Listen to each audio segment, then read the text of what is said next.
Yan. So yun ma'am, introduce ko lang sa inyo yung pinaka-flagship na model ni Realme, which is yung GT series natin. So ito yung may available tayong LDU. Then na lang natin yung GT7 natin, GT70 natin. So pagdating po sa mga GT series ni Realme, so mahirap tapatan yung overall specs niya para po sa price point na 29,999. Kaya, or mas maganda na yung specs niya sa ibang brand na worth 50,000 na yun. Yun po yung pinaka-highlight. So, pagdating sa gaming, doon siya expert. Kaya siya tinawag na GT. Stands for Gaming Technology po yan. Equipped siya with MediaTek Dimensity 8400 Max. So, very powerful chipset to. Kahit maglaro kayo ng mga high FPS na laro, maabot siya ng 120 frames per second po. Or mas smooth siya, parang kasing smooth na siya ng mga PS5 games. Yan. Kung naglalaro po kayo ng PS5, yung smoothness po ng mga graphics doon is almost kaya na nyo i-render. Almost po. Tapos yung Antutu benchmark niya is 1.7 million plus. Yan po. So 4 nanometer, very ano po yan, battery efficient pero very powerful. Yan po yung nakasulat.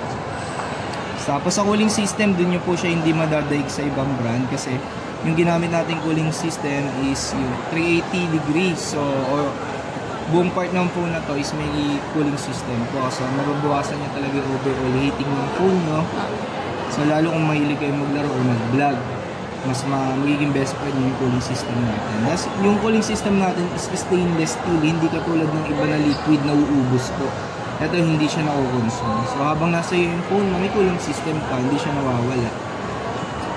Then yun yung RAM and ROM niya, 12GB yung default, pero up to 24GB yung pinaka-maximum niya. Na-expand natin yung RAM up to 24GB. Then 256GB po yung ginamit natin ng internal storage, yung capacity. Tapos equip na rin yung mga camera natin with AI tsaka yung mga iba pang features ng phone, hindi lang sa camera. Sa gaming, ganun din po. Yun, yung design niya po na iSense design is din po, kung may cooling system siya sa loob, meron din siya sa labas. Yung mismong back cover niya is cooling system na rin po. Okay. So talagang mina-highlight na ito yung pagiging malamig niya yung phone na to. Kasi dahil nga, ano siya? For gaming. For gaming po siya. Two color option siya. Tapos yung isa pa, sa durability po, hindi na siya matibay sa screen. Matibay din siya, yun, may kaya niyang submerge sa ilalim ng tubig. Katulad ng unang din yung model. Okay. Total submersion up to 2.5 meters depth, 30 minutes din po. Then pwede kayong mag-record ng video underwater ng 4K. Pakita po ano po yung 4K sa video. So sa 4K po, pwede nyo ilipat sa malaking screen ng ganito pa rin kalinaw. Tapos 60 frames per second pa po. Smooth din po siya. Halos hindi na po siya gumagalaw dahil maganda rin po yung stabilization. So gumagalaw din kasi yung camera na ito. Tapos yan yung underwater mode meron din po siya. Ayan. So mapa-camera, gaming, or vlogging, kompleto po. Sobrang ganda po nito. Tsaka 7,000 mAh massive battery siya. Ayun yung pinaka-latest ngayon. Yes. No? Ito po yung pinaka-recent na nilaunch natin kay Realme. Ano mga po? naghahanap ng flagship phone dyan, pero ayaw na magbayad na sobrang mahal, ito po yung perfect sa iyo. Anong available niya? Ito? Yes, black and blue po, ito yung blue niya. Okay.